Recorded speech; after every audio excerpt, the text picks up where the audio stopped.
Bonjour à tous. Alors, je ne sais pas si vous êtes dans la joie aujourd'hui. Est-ce que vous êtes dans la joie? Est-ce que vous avez été dans la joie cette semaine? Il pleut aujourd'hui, c'est un peu triste. Hein.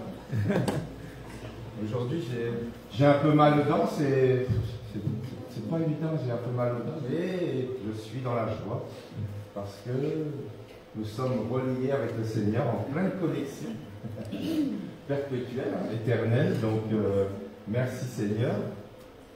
Donc, aujourd'hui, c'est un jour spécial. Donc, nous célébrons la résurrection de Jésus.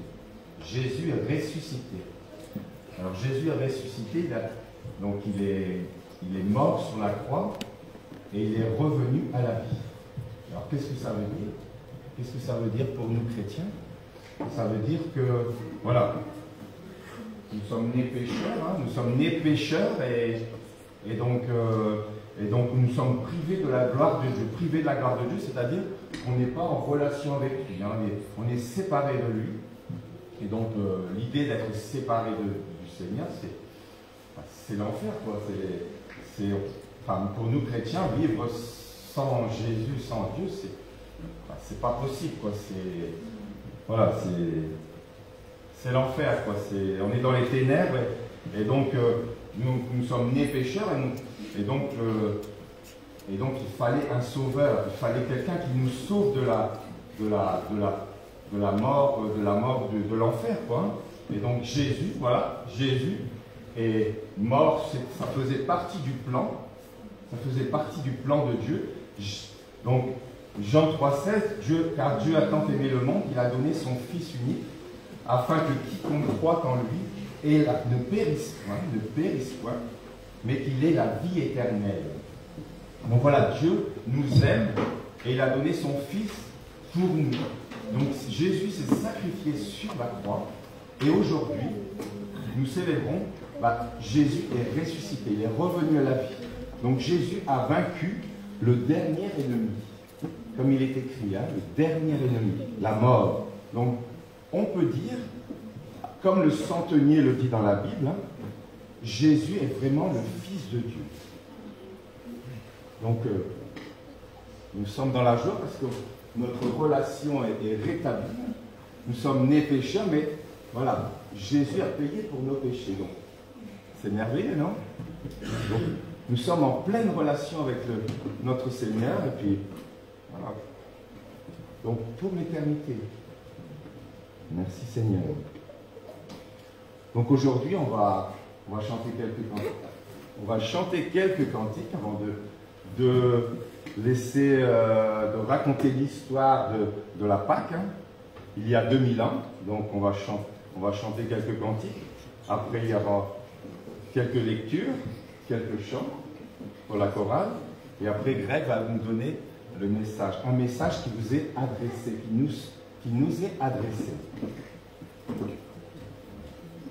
Donc on va prendre un premier chant, donc on va prendre le 250 et raconter, donc dans ce chant, ça raconte que Jésus est mort pour nous, hein, pour nous, pécheurs, d'accord? Donc il est mort pour nous. Quel sauveur merveilleux je possède. 250, numéro 250.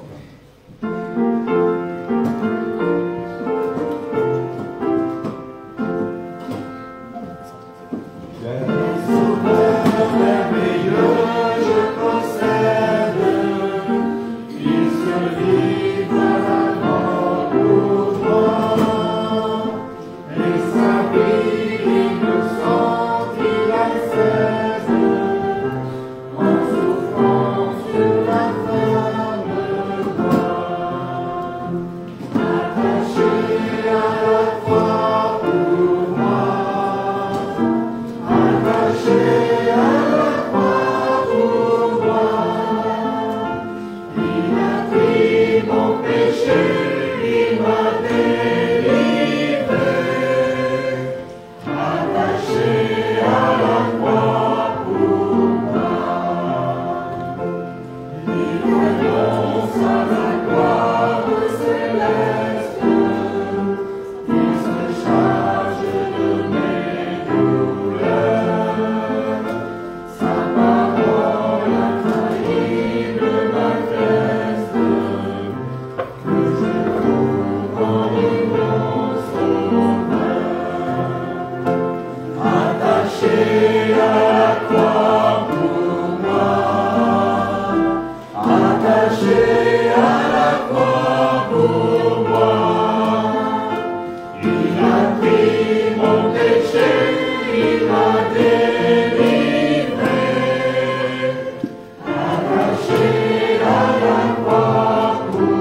péchés. Merci Seigneur. On va prendre le 130, s'il vous plaît. 130.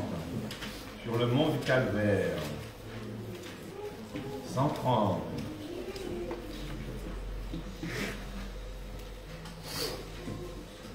Sur le mont du Calvaire était une croix où Jésus souffrit tant de douleurs. Oui, c'est là qu'il mourut sur cette infâme bois pour sauver le plus vil des pécheurs. 130.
Rédempteur adorable, sur la croix attachée, traité comme un coupable, brisé pour mon péché, toujours pour notre péché. Ton angoisse suprême, ta douleur, ton tourment me disent, vois, je t'aime, j'ai pris ton châtiment. 119. Péché.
je vais prier, je vais rendre grâce. Et si vous êtes, sentez-vous libre aussi de prier, de rendre grâce pour cette journée. Nous célébrons, nous nous réjouissons de la résurrection de Jésus.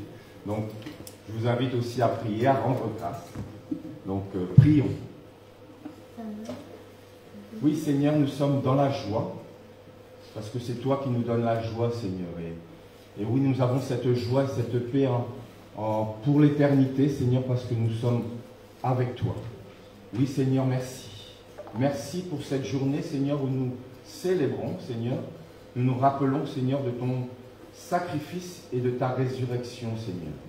Oui, Seigneur, merci. Merci d'avoir rétabli cette séparation, Seigneur, d'avoir rétabli ce lien entre toi et nous, Seigneur. Merci. Merci, Seigneur, pour ton sacrifice, Seigneur. Béni soit ton nom, Seigneur. Et oui, Seigneur, nous voulons... Merci, Seigneur, pour notre salut, Seigneur, oui, Seigneur, pour nous avoir sauvés. Et merci d'être notre guide. Oui, Seigneur, quelle importance, Seigneur, de ces choses, Seigneur, pour notre vie, Seigneur, où sinon nous sommes dans les ténèbres, Seigneur, et nous marchons errants. Mais tu es là pour nous guider, Seigneur, pour nous donner la lumière. Oui, Seigneur, béni soit ton nom. Nous voulons encore te louer, Seigneur, par nos textes, par nos chants, oui, Seigneur, par nos paroles, Seigneur. Nous voulons te louer et te dire merci. Merci, Seigneur, pour cette journée, Seigneur. Et je te priais pour chacun ici présent et aussi ceux qui ne sont pas présents, Seigneur, pour nos frères et nos sœurs, Seigneur, que tu les bénisses, que tu les fortifies, Seigneur, oui, Seigneur, que tu les fortifies en toi, Seigneur, parce que tu es notre force. Tu es notre force et notre bouclier, Seigneur. Béni soit ton nom, Seigneur. Je te dis encore merci. Au nom de Jésus. Amen. Amen.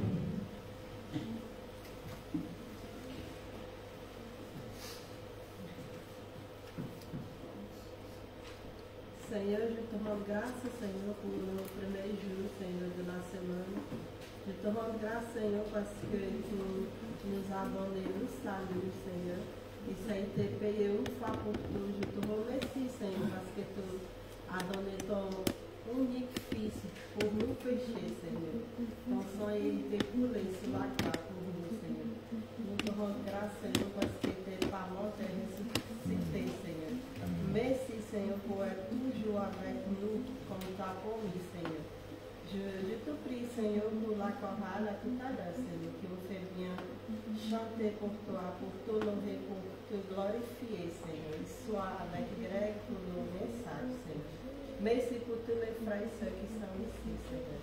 Au nom de Jésus-Christ, qui un jour, Seigneur, tu vas revenir pour nous chercher. Amen. Amen.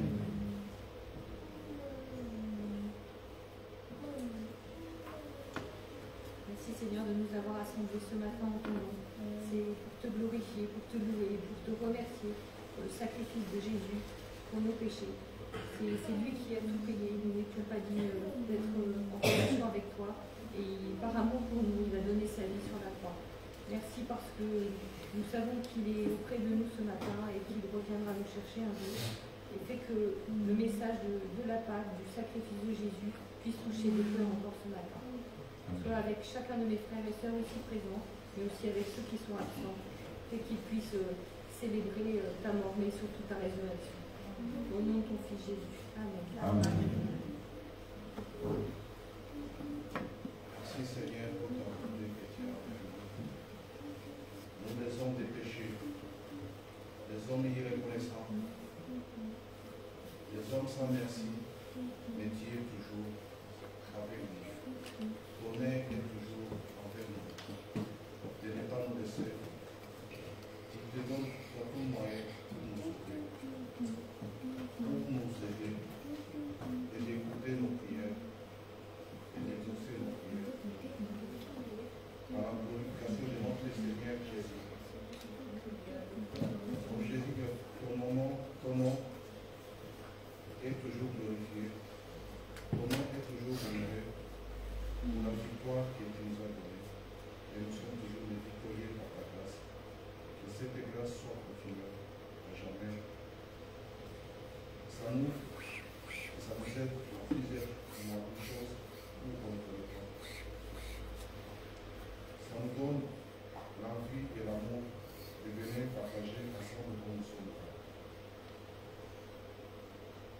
Merci encore, Père éternel, au nom de Jésus. Amen.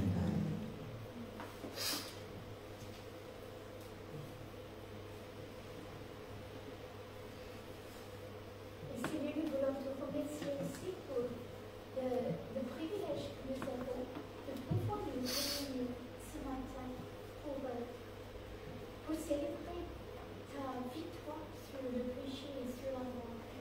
Seigneur, merci que nous pouvons être là ensemble pour tout le monde. Sois béni, Seigneur, au nom de Jésus-Christ. Amen. Amen.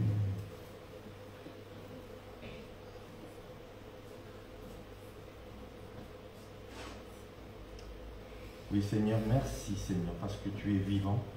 Seigneur, tu es ressuscité, vivant, Seigneur, tu vis. Tu vis en nous, Seigneur, et tu seras présent avec nous, Seigneur, jusqu'à la fin, Seigneur. Et nous t'en remercions. Oui, merci, Seigneur, et nous voulons continuer à te louer ce matin, parce que tu es digne de louange. Au nom de Jésus, je te rends grâce. Amen. Alors on va continuer, on va se réjouir. Donc on va prendre 2 chants pour se réjouir et chanter Alléluia. Alléluia. Donc le 136. Alléluia. Christ est sorti des ténèbres. Il a brisé les liens funèbres. 136. Brisant ses liens funèbres. 136. Alléluia.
Jésus à Pâques, il y a 2000 ans, on va prendre un dernier chant. Donc 132, dans sa divine humanité. Et toujours Alléluia, Alléluia, réjouissons-nous. 132, dans sa divine humanité. Alléluia, Alléluia.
va laisser place à l'histoire de Jésus à Pâques il y a 2000 ans.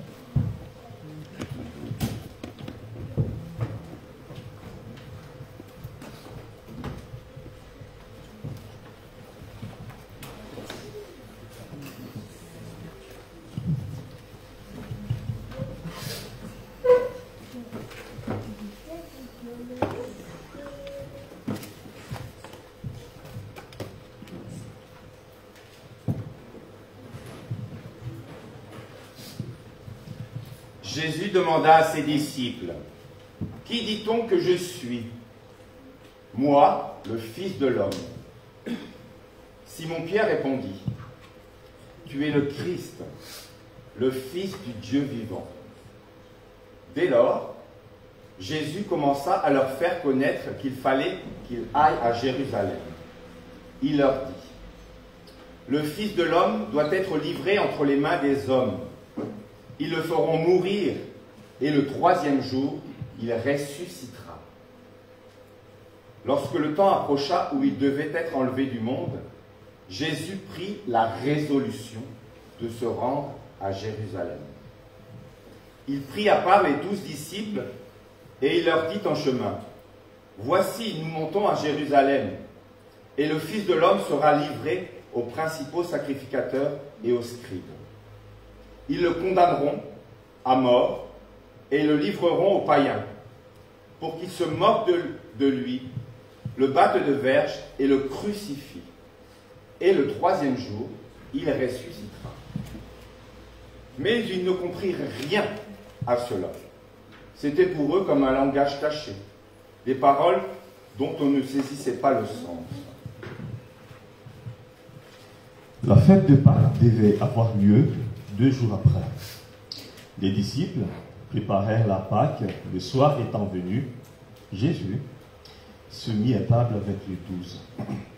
Il leur dit, « J'ai désiré vivement manger cette Pâque avec vous, avant de souffrir. » Pendant qu'ils mangeaient, Jésus prit du pain, et après avoir rendu grâce, il le rompit et le leur donna, en disant, « Ceci est mon corps, qui est donné pour vous. Faites ceci en mémoire de moi. » Il prit ensuite une coupe, et après avoir rendu grâce, il la leur donna en disant, « Buvez-en tous, car ceci est mon sang, le sang de l'alliance, qui est répandu pour beaucoup, pour le pardon des péchés. » Jésus leur dit, « Je serai pour vous tous cette nuit une occasion de chute, car il est écrit, je frapperai les bergers et les brebis seront dispersés. Mais après que je serai ressuscité, je vous précéderai en Galilée. » Ils allèrent ensuite dans un lieu appelé Gethsémani. Et Jésus dit à ses disciples, « Asseyez-vous ici pendant que je prierai. » Il prit avec lui Pierre, Jacques et Jean, et il commença à éprouver de la frayeur et des angoisses. Il leur dit, « Mon âme est triste jusqu'à la mort. Restez ici et veillez. » Puis, ayant fait quelques pas en avant, il se jeta contre terre et pria que, s'il était possible, cette heure s'éloigne de lui. Il disait, « Abba Père, toutes choses te seront possibles. Éloigne de moi cette coupe. Toutefois, non pas ce que je veux, mais ce que tu veux. » Étant en agonie, il priait plus intensément, et sa sueur devint comme des grumeaux de sang qui tombaient à terre. Après avoir prié, voici une foule arriva, et celui qui s'appelait Judas, l'un des 12, marchait devant elle. Jésus dit à la foule, « Vous êtes venus comme après un brigand, avec des épées et des bâtons pour vous emparer de moi. J'étais tous les jours parmi vous, enseignant dans le temple, et vous ne m'avez pas saisi. Mais c'est ici votre heure et la puissance des ténèbres. » Alors tous les disciples l'abandonnèrent et prirent la fuite. Ceux qui avaient saisi Jésus l'amenèrent chez le sacrificateur, c'est le souverain sacrificateur, où les scribes et les anciens étaient assemblés. Ils cherchent quelques faux témoignages contre Jésus, suffisants pour le faire mourir. Mais ils n'en trouvèrent point. Quoique plusieurs faux témoins se soient présentés. Le souverain sacrificateur se leva et lui dit, « Ne réponds-tu rien? Qu'est-ce que ces hommes déposent contre toi ?» Mais Jésus garda le silence. Et le souverain sacrificateur lui dit, « Je t'adjure par le Dieu vivant de nous dire si tu es le Christ, le Fils de Dieu. » Jésus répondit, « Vous le dites, je le suis. » Alors le souverain sacrificateur déchira ses vêtements, disant, « Il a blasphémé, qu'avons-nous encore besoin de témoins? Voici, vous venez d'entendre son blasphème, que vous en semble. » Tous le condamnèrent comme méritant la mort.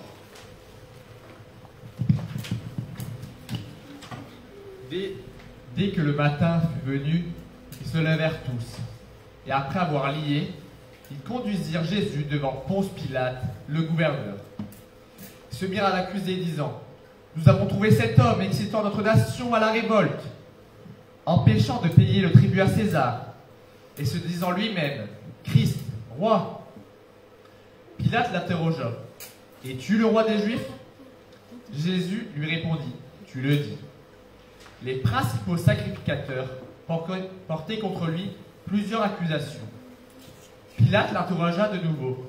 « Ne réponds-tu rien?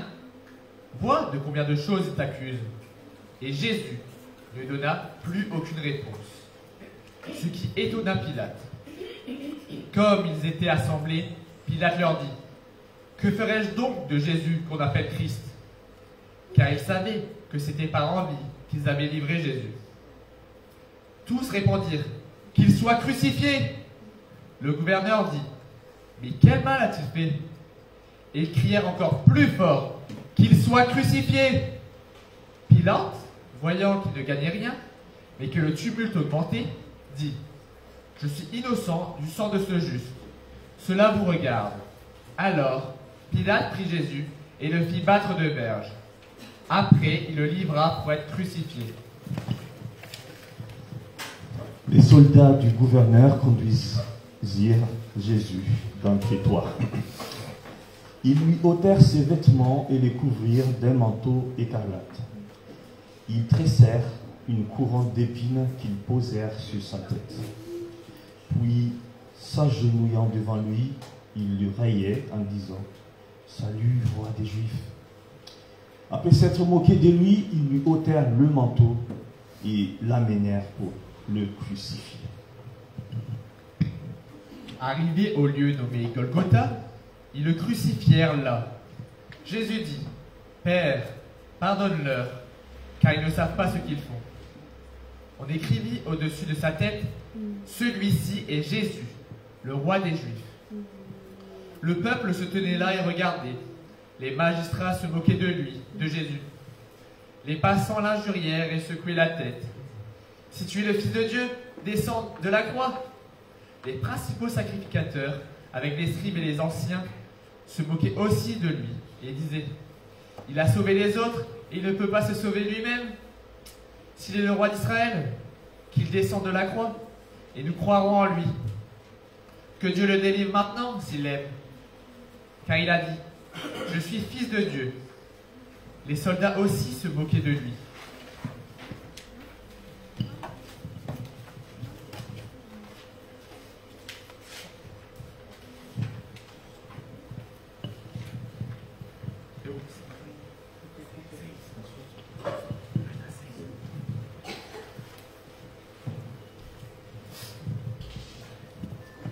Il était environ la 6e heure, et il y eut des ténèbres sur toute la terre jusqu'à la 9e heure. Et vers la 9e heure, Jésus s'écria d'une voix forte, « Élie, Élie, lama sabachthani » c'est-à-dire, « Mon Dieu, pourquoi m'as-tu abandonné ?»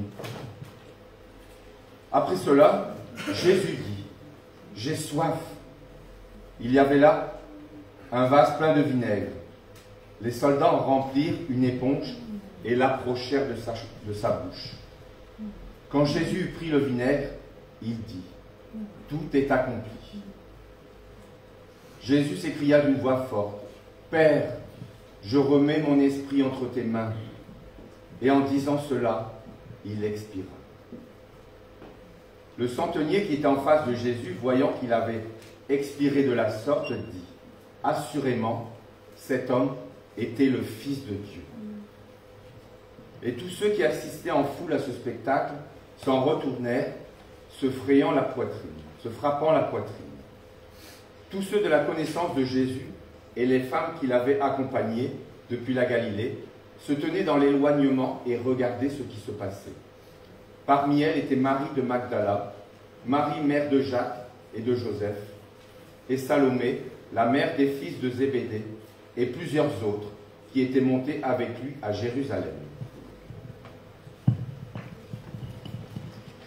Après cela, Joseph d'Arimathée, qui était disciple de Jésus, mais en secret par crainte des Juifs, demanda à Pilate la permission de prendre le corps de Jésus. Et Pilate le lui permit. Il vint donc et prit le corps de Jésus. Un autre, Nicodème, qui auparavant était allé de nuit vers Jésus, vint aussi, apportant un mélange de miel et d'aloès. Ils prirent donc le corps de Jésus et l'enveloppèrent de bandes avec les aromates. Or, il y avait un jardin dans le lieu où Jésus avait été crucifié. Et dans le jardin, un sépulcre neuf, où personne n'avait encore été mis. Ce fut là qu'ils déposèrent Jésus. Puis Joseph d'Arimathée roula une grande pierre à l'entrée du sépulcre, et il s'en alla. Les femmes qui étaient venues de Galilée avec Jésus accompagnèrent Joseph, virent le sépulcre et la manière dont le corps de Jésus y fut déposé. Et lorsque le sabbat fut passé, Marie Magdala, Marie, mère de Jacques, et Salomé achetèrent des aromates aussi, afin d'aller embaumer Jésus. Le premier jour de la semaine, elles se rendirent au sépulcre de grand matin, comme le soleil venant de se lever. Elles disaient entre elles, « Qui nous roulera la pierre de l'entrée du sépulcre ?» Et voici, il y eut un grand tremblement de terre, car un ange du Seigneur descendit du ciel, vint rouler la pierre et s'assit dessus. Son aspect était comme l'éclair, et son vêtement blanc comme la neige. L'ange prit la parole et dit aux femmes, « Pour vous, ne craignez pas, car je sais que vous cherchez Jésus qui a été crucifié. Il n'est point ici, il est ressuscité, comme il l'avait dit. Venez, voyez le lieu où il était couché, et allez promptement dire à ses disciples qu'il est ressuscité des morts. Voici, je vous l'ai dit. » Elles s'éloignèrent promptement du sépulcre avec crainte et avec une grande joie. Et elles coururent porter la nouvelle aux disciples.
Jésus.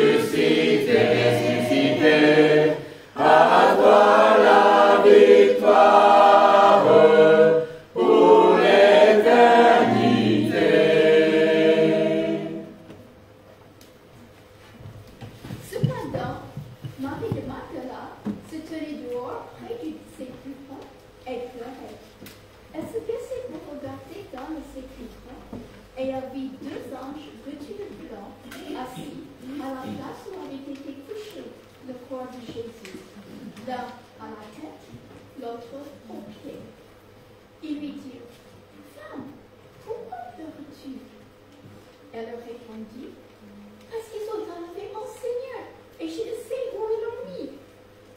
En disant cela, elle se retourna et elle vit Jésus debout, mais elle ne savait pas que c'était Jésus. Jésus lui dit, femme, pourquoi pleures-tu? Qui cherches-tu?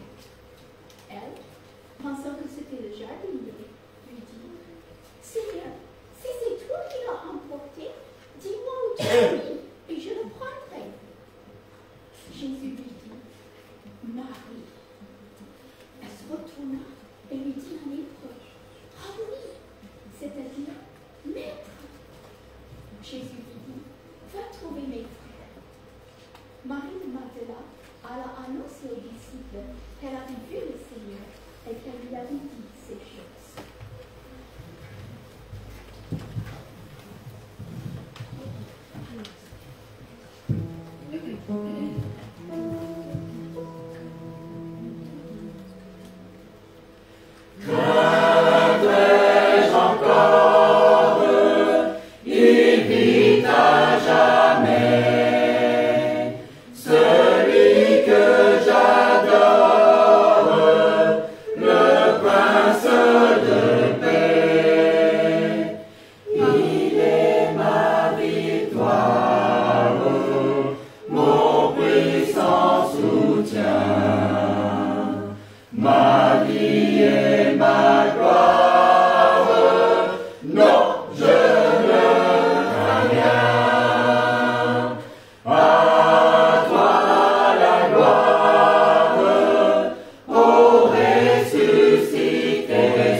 Le soir de ce jour, qui était le premier de la semaine, la porte du lieu où se trouvaient les disciples étant fermée à cause de la crainte qu'il avait des Juifs.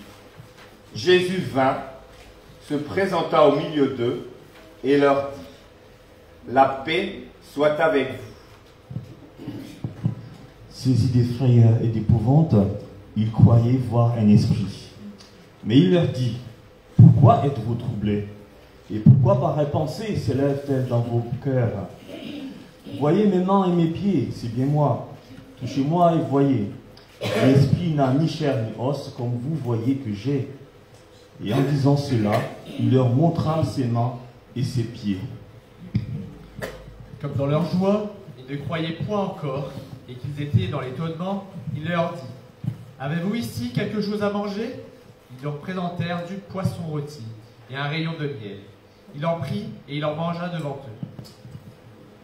Puis il leur dit, c'est là ce que je vous disais lorsque j'étais encore avec vous, qu'il fallait que s'accomplisse tout ce qui est écrit de moi, dans la loi de Moïse, dans les prophètes et dans les psaumes. Alors, il leur ouvrit l'esprit, afin qu'ils comprennent les Écritures, et il leur dit, ainsi il est écrit que le Christ souffrirait, qu'il ressusciterait des morts le troisième jour, et que la repentance et le pardon des péchés seraient prêchés en son nom. Vous êtes témoins de ces choses. Thomas, appelé Didyme, l'un des 12, n'était pas avec eux lorsque Jésus vint. Les autres disciples lui dirent donc, nous avons vu le Seigneur. Mais il leur dit, si je ne vois la marque des clous, et si je ne mets mes doigts dans la marque des clous, et si je ne mets ma main dans son côté, je ne croirai point. 8 jours après, les disciples de Jésus étaient de nouveau dans la maison, et Thomas se trouvait avec eux. Jésus vint, les portes étant fermées, se présenta au milieu d'eux et dit, la paix soit avec vous. Puis il dit à Thomas, avance ici ton doigt et regarde mes mains. Avance aussi ta main et mets-la dans mon côté. Et ne sois pas incrédule, mais crois. Thomas lui répondit, mon Seigneur et mon Dieu. Jésus lui dit, parce que tu m'as vu, tu as cru. Heureux ceux qui n'ont pas vu et qui ont cru.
Ici dans le quartier, et donc on va mettre une table devant. Si vous êtes disponible, passez. On va distribuer des traités, on va essayer de parler avec les gens. Sauf s'il pleut. S'il pleut, c'est un peu gâché. Mais Dieu voulant, on va faire cela. réunion de prière mardi soir, comme d'habitude, et puis public jeudi soir. Et puis ce matin, tous les enfants vont se retrouver en haut pour voir une vidéo ensemble par rapport au Pâques. Voilà, on va laisser les enfants aller dans leur classe.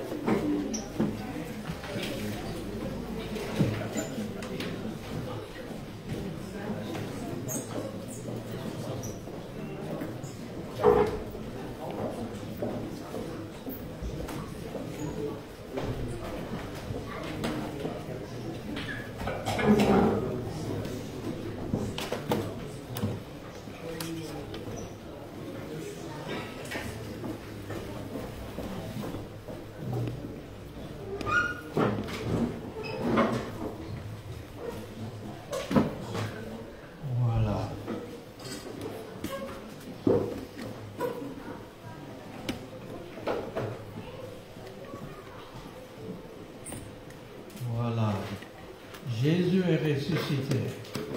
Il est vivant. Il a vaincu la mort. Merci Seigneur.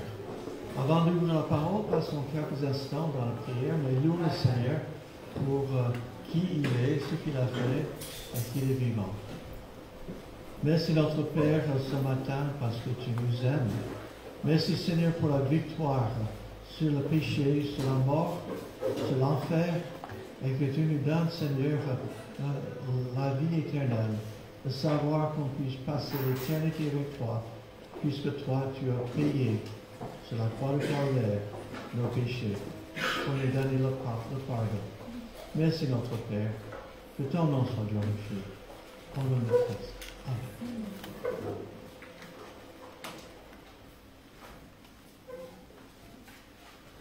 Amen. Donc, Thomas, il a dit, si je ne vois dans ses mains la marque des marques des clous dans ses mains, si je ne mets pas ma main dans le marque dans son côté, je ne croirai pas.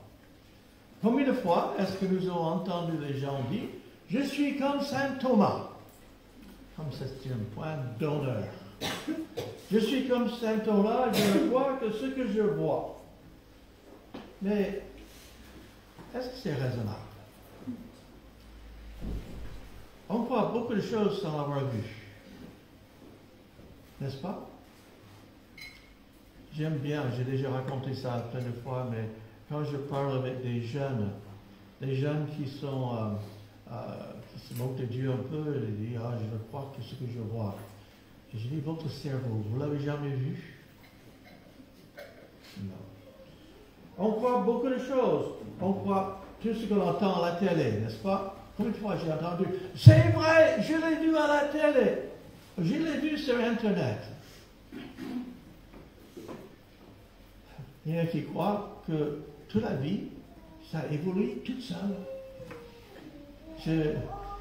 Je me souviens une fois, on a discuté des traités à la sortie d'autoroute à Ville d'Ascq, à côté de l'université, et j'ai eu un petit entretien avec un étudiant, et bien sûr, il commençait, mais on a évolué, tout cela. J'ai dit, waouh, autrefois, tout ça, c'est fait toute seule, sans créateur, sans qu'il y ait personne qui l'a fait.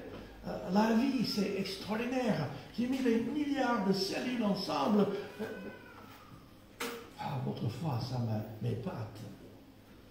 On croit beaucoup de choses, mais on n'a pas que ce qu'on a vu. Mais quand j'étais jeune, en photo était une preuve. Et puis, on a inventé Photoshop. Vous savez, vous voyez les photos ne veulent rien dire aujourd'hui. Une photo peut être manipulée, changée, transformée. Et maintenant, il y avait des vidéos. Et puis, on a inventé l'intelligence artificielle. Et maintenant, il y a des vidéos qui semblent tellement vraies, mais sont tout à fait des montages.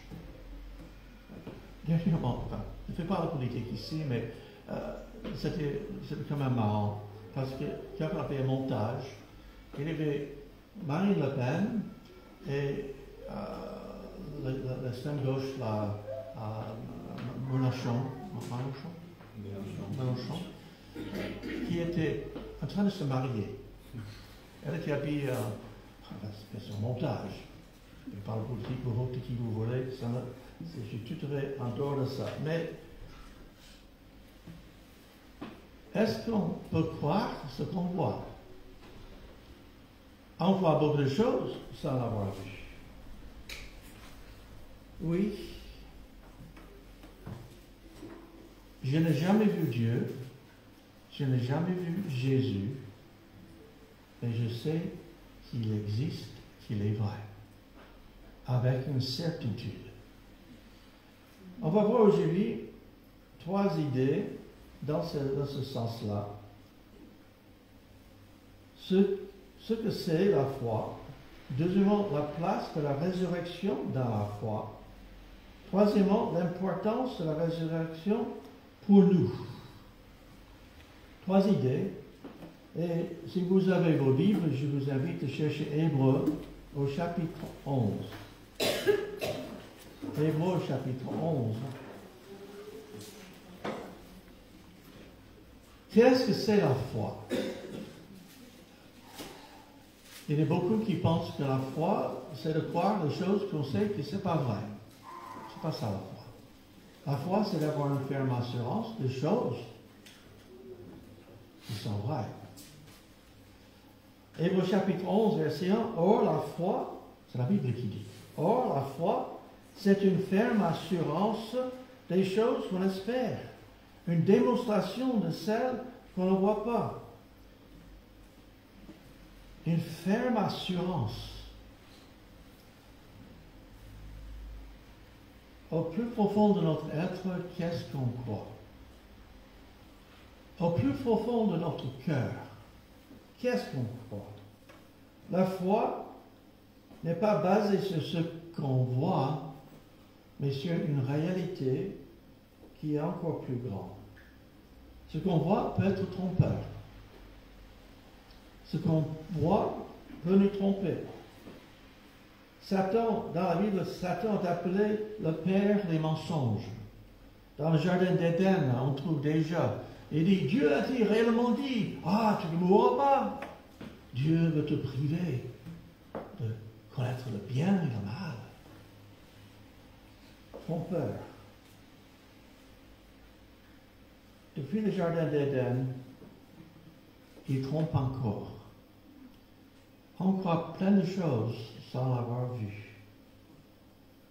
La foi est une ferme assurance. Nous croyons ce que Dieu dit et ce qu'il a fait, même si nous ne le voyons pas. Romains chapitre 1 dit que la création est un témoignage de l'existence de Dieu depuis toujours. Est-ce que, voilà, on arrive au printemps, quand les fleurs sortent, c'est joli, c'est extraordinaire. Et puis, il y a des abeilles qui viennent, qui lui tombent dedans et ils fabriquent du miel. Mais quel est le premier, la fleur ou l'abeille? L'un sans l'autre, vous savez, la fleur, ce n'est pas l'insecte pour la pollinisation, ça ne marche pas. Ce n'est pas la fleur, l'abeille ne peut pas exister. Il ne peut pas se nourrir. Et la création, quand il y a un nouveau-né, les petites mains, les petits pieds, de penser que à peu près 9 mois auparavant, c'était une seule cellule, incroyable. Un seul cellule se développe dans ce petit bébé, avec des petites mains, des petits pieds, c'est extraordinaire. Oui, la Bible nous parle. Dieu nous parle. En Romains chapitre 10, verset 17, ça dit, la foi vient de ce qu'on entend, et ce qu'on entend vient de la parole de Dieu.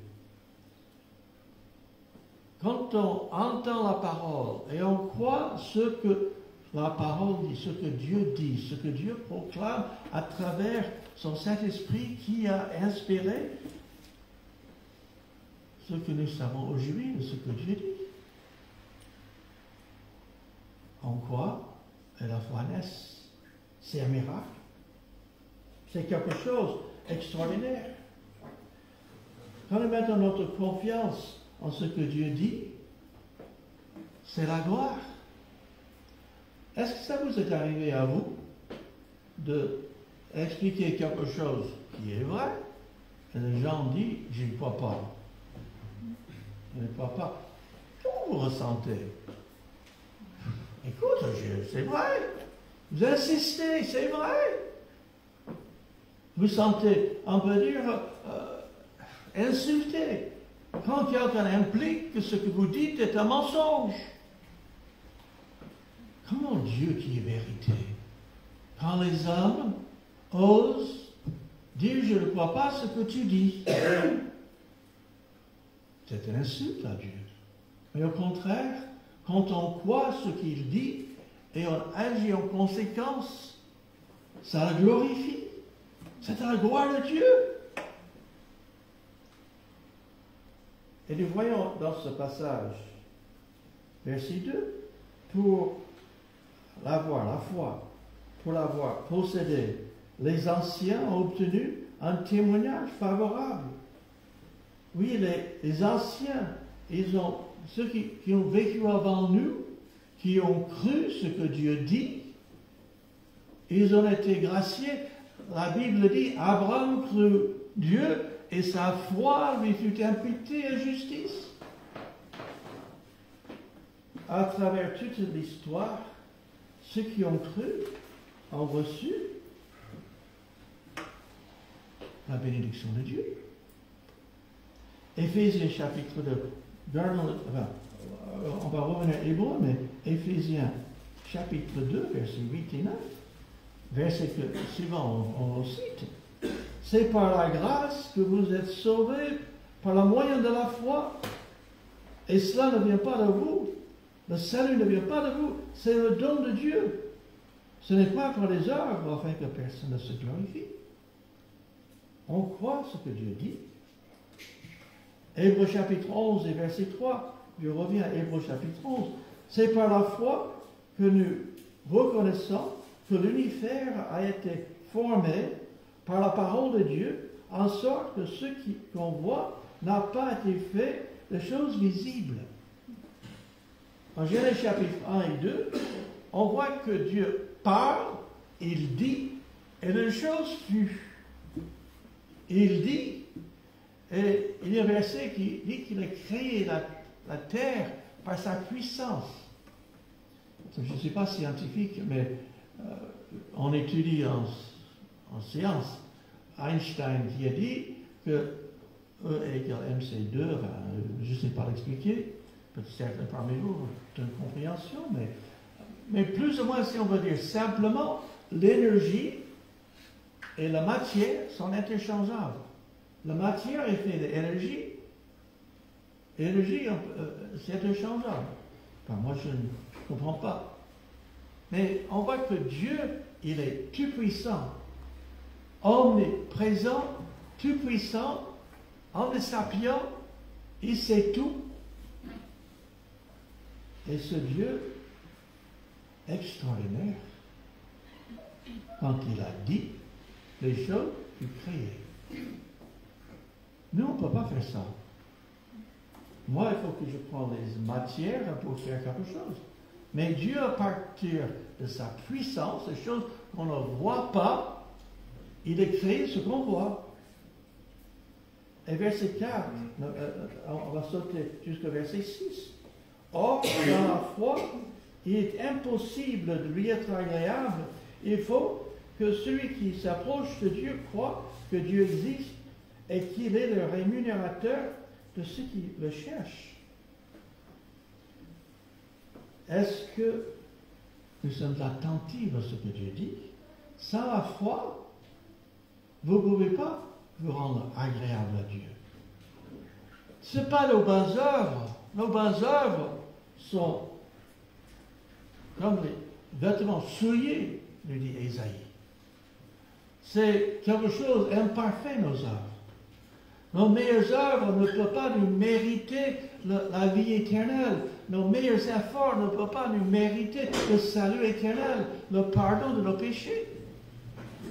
Exemple que j'ai déjà utilisé plein de fois, que certains parmi vous connaissez.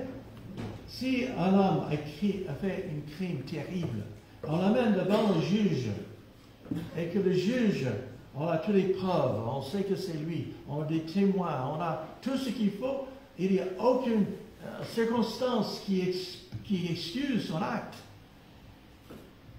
Et que le juge dit, et que cet homme commence à dire, mais je suis gentil avec mon voisin. Même j'ai donné mon sang à la Croix-Rouge. Même j'ai fait plein de bonnes choses. Le juge s'il dit, vous êtes gentil, je vous pardonne. Les victimes de ce crime, ils vont dire injuste. Vous pensez un instant que Dieu peut être injuste si le péché n'est pas puni? Et c'est là ce que Jésus a fait sur la croix du Calvaire. Jésus-Christ, il a payé notre place. Cherchons 1 Corinthiens chapitre 15. 1 Corinthiens chapitre 15. C'est l'apôtre Paul qui écrit ici, sur l'inspiration du Saint-Esprit. Je vous rappelle, frères, l'évangile que je vous ai annoncé. L'apôtre Paul va les rappeler ce que c'est la bonne nouvelle que vous avez reçue, dans laquelle vous avez persévéré, et par laquelle vous êtes sauvés, par la bonne nouvelle, la parole de Dieu, le message de Christ. Si vous le retenez dans les termes où je vous l'ai annoncé, autrement, vous aurez cru en vain. Ce n'est pas de croire n'importe quoi. On a besoin de croire la bonne nouvelle de Dieu, de Christ. Verset 3. Je vous ai enseigné avant tout, voilà des idées principales dans lesquelles compose l'Évangile. Je vous ai enseigné avant tout, comme je l'avais aussi reçu, que Christ est mort pour nos péchés. La Bible dit le salaire du péché, c'est la mort. Qu'est-ce que méritent nos péchés, nos fautes, nos mensonges, nos vols, nos mauvaises pensées? Tout cela, ça mérite la mort, la séparation avec Dieu, la condamnation éternelle. Et Christ est mort pour nos péchés. Il est mort à notre place. Lui, l'innocent, est mort pour nous. Voilà mon illustration préférée que j'utilise souvent. Je vais laisser cette main représenter chacun de nous. Ça, c'est vous, c'est moi. Je laisse mon portefeuille représenter nos péchés. Nous avons tous péché, il faut l'admettre. Nous avons tous menti à un moment donné, on a tous volé, on a tous violé les lois de Dieu, on a tous fait des choses qui déplaisent à Dieu. Nous sommes tous des pécheurs. Mais pour être dans la présence de Dieu, il faut être sans péché. Pour connaître Dieu, on ne peut pas entrer dans sa présence avec nos péchés. Nos péchés, la Bible nous sépare. Ésaïe 59 nous dit, nos péchés nous séparent avec Dieu. En laissant l'autre main représenter Jésus-Christ. Jésus-Christ est venu. Il a vécu parmi nous pendant à peu près 33 ans. Ce n'est pas exactement, à peu près. Il a vécu parmi nous sans jamais pécher. Il n'a jamais menti. Il n'a jamais triché. Il n'a jamais volé.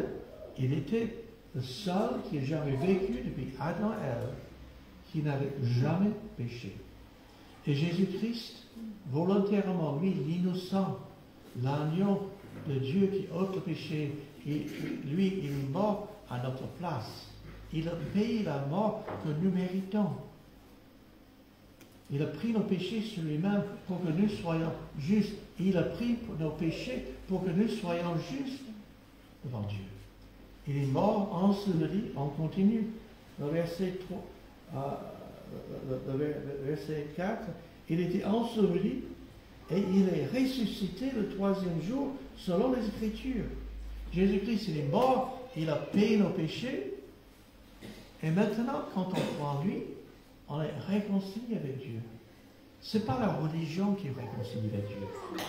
Ce n'est pas nos bonnes œuvres, ce n'est pas nos efforts, mais c'est Christ. Christ qui est mort pour nous. Voilà la bonne nouvelle, le message de Christ. Et Jésus-Christ, quand il est ressuscité, il était vainqueur sur le péché, sur la mort, sur le diable, sur l'enfer. Il a pris sur lui-même. Quelqu'un a dit, j'ai trouvé ça intéressant, qu'il y a plus de 4000 religions dans le monde. Mais il y a un seul tombeau, celui de Christ, qui est vide. Le tombeau de Christ était vide. Les opposants à Jésus avaient tellement peur de la résurrection qu'ils ont mis un garde devant pour prouver que le corps de Christ n'a pas été volé et enlevé. Et puis un ange, comme on l'a vu là tout à l'heure dans cette lecture des passages bibliques, un ange dessus roulait la pierre et Christ était sorti vainqueur. Parmi toutes les religions du monde, il y a un seul tombeau vide par celui qui a payé nos péchés, vaincu la mort. Un seul qui nous donne cette espérance. En Corinthiens chapitre 15, un peu plus loin dans ce chapitre, à partir de la troisième idée, l'importance de la résurrection pour nous. Verset 17, tout ce chapitre en Corinthiens 15 nous parle de la résurrection. Chez vous, si vous voulez méditer ce passage, vous allez trouver bien des choses extraordinaires. Mais verset 17, et si Christ n'est pas ressuscité, votre foi est vaine. La résurrection de Christ, c'est essentiel pour la foi chrétienne. Si Christ n'est pas ressuscité, vous êtes encore dans vos péchés. Christ, en ressuscitant, a prouvé qu'il a payé le péché à notre place. S'il aurait resté vaincu par la mort, on ne serait pas sûr. Verset 18. Et par conséquence, aussi, ceux qui sont morts en Christ sont perdus. Notre espérance éternelle est basée, fondée sur le fait que Jésus-Christ est ressuscité. Verset 19. Et si dans cette vie seulement que nous espérons en Christ, nous sommes les plus malheureux de tous les hommes. Le monde nous dit, mange, bois et réjouissons-nous. Parce que si, après la vie, il n'y a rien, la vie n'a pas de sens que de se trouver le plaisir. Oui, la résurrection de Christ fait toute la différence. Toute notre vie prend un sens profond. On vit pour l'éternité avec Dieu. Verset 20, je continue dans notre lecture. Mais maintenant, Christ est ressuscité des morts. Il est les prémices de ceux qui sont morts. La résurrection se passe dans plusieurs étapes. Jésus est le prémisse. Mais notre espérance de résurrection, de vivre l'éternité dans un corps nouveau, car puisque la mort est venue par un homme, Adam, péché, elle avait été tentée, mais Adam a péché volontairement. C'est aussi par un homme qui vient la résurrection des morts. Toute notre espérance éternelle est fondée sur le fait que Jésus-Christ est ressuscité. Verset 22, et comme tous meurent en Adam, de même aussi tous revivront en Christ. Sautons un peu plus loin dans ce chapitre, verset 54. En parlant de la résurrection, de l'espoir, il dit, verset 54, lorsque ce corps corruptible aurait revêtu l'incorruptibilité, et que ce corps mortel aurait revêtu l'immortalité, alors s'accomplira la parole qui est écrite, la mort a été englouti par la victoire. Ô mort, où est ta victoire? Ô mort, où est ton aiguillon? L'aiguillon de la mort, c'est le péché, et la puissance du péché, c'est la loi. Mais grâce soit rendue à Dieu qui nous donne la victoire par notre Seigneur Jésus-Christ. La plus grande victoire de l'histoire, c'est la victoire de Jésus-Christ sur le diable, sur le péché, sur la mort. Et quand un jour les morts en Christ et nous qui sont restés, nous serons ressuscités, changés, transformés, comme ça dit, notre corps corruptible. Nous tous ici, notre corps physique, il vieillit. À mon âge, je me rends compte que j'ai plus d'années derrière moi que devant moi. C'est la réalité. J'espère encore vivre de nombreuses années, mais j'ai déjà vécu plus longtemps que ce que j'aurai devant moi. Sauf avec le Seigneur pour toujours, pour l'éternité. Mais que notre vie, la raison de notre vie, prend un autre sens quand on vit cette victoire qui est en Christ. Et quand on croit que Jésus est mort pour soi, on reconnaît qu'on est pécheur, qu'on a besoin de pardon, de la grâce, on a besoin, qu'on est coupable devant Dieu et qu'on, par la foi, on accepte l'offre gratuite de Dieu de la vie éternelle, du salut éternel. Le salaire du péché, c'est la mort, mais le don gratuit de Dieu, c'est la vie éternelle en Jésus-Christ, notre Seigneur. Le don gratuit, c'est la vie éternelle. Romains chapitre 6, verset 23.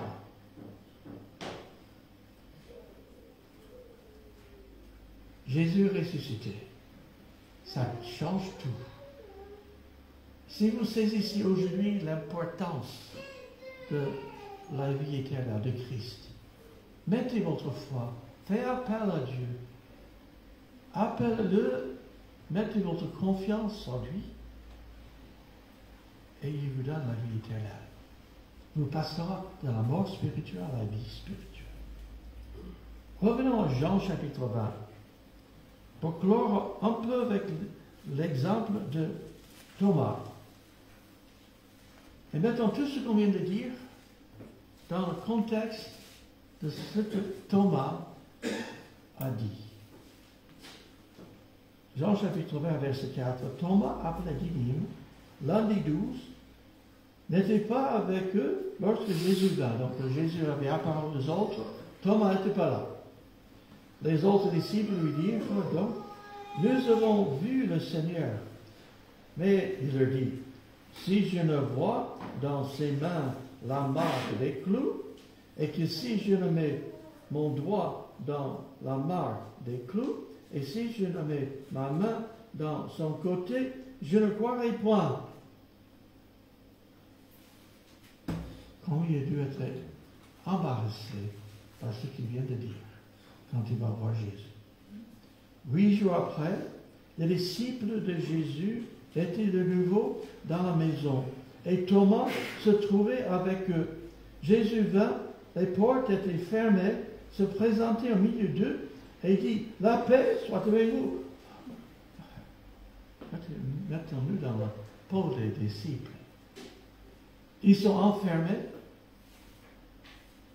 Ils ont vu Jésus mort sur la croix, la crucifixion, et là, Jésus de nouveau se présente au milieu d'eux. La paix, c'est calmez-vous, ne soyez pas troublés. Écoute, c'est la meilleure chose possible. Verset 27. Puis il dit à Thomas, Jésus sait tout. Avance ici ton doigt et regarde mes mains. Avance aussi ta main et mets-la dans mon côté. Et ne sois pas incrédule, mais crois. Aïe, aïe, aïe. Esther aurait aimé être à la place de Thomas ce jour-là. Thomas lui dit, mon Seigneur et mon Dieu. Thomas reconnaît que Jésus est le Seigneur, que Jésus est Dieu manifesté en chair. Verset 29. Mais et parce que tu m'as vu, c'est Jésus qui parle, tu as cru. Mais heureux ceux qui n'ont pas vu et qui ont cru. Mes amis, croyez-vous en Jésus-Christ ressuscité? Avez votre foi en lui? Ou est-ce que vous avez placé votre foi dans plein d'autres choses? Mettez votre foi en Christ, mort pour vous, pour vos péchés. Vous serez pardonné, gracieux. Vous passerez de la mort spirituelle à la vie spirituelle. Vous serez réconciliés avec Dieu. Et ça vaut la peine. Prions le Seigneur. Seigneur notre Dieu, nous voulons te louer pour Jésus ressuscité. Nous voulons te louer.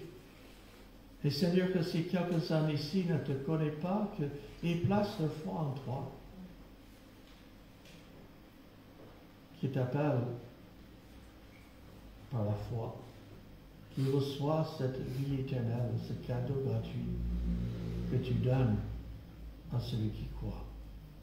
Que la parole de Dieu produit dans leur cœur la foi, la vraie foi, dans ce qu'on n'a pas vu, mais qu'on sait que c'est vrai. Merci notre Père, au nom de Jésus-Christ. Amen. Je laisse François.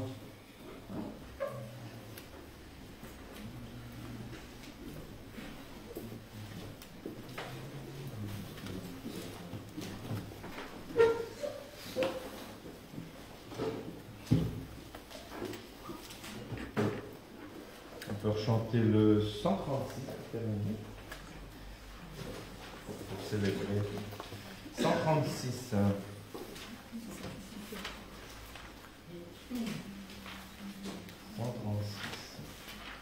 Présence infinie. Alléluia.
j'affectionne particulièrement, que je veux vous souhaiter, c'est dans 1 Thessaloniciens 5, 18, soyez toujours joyeux.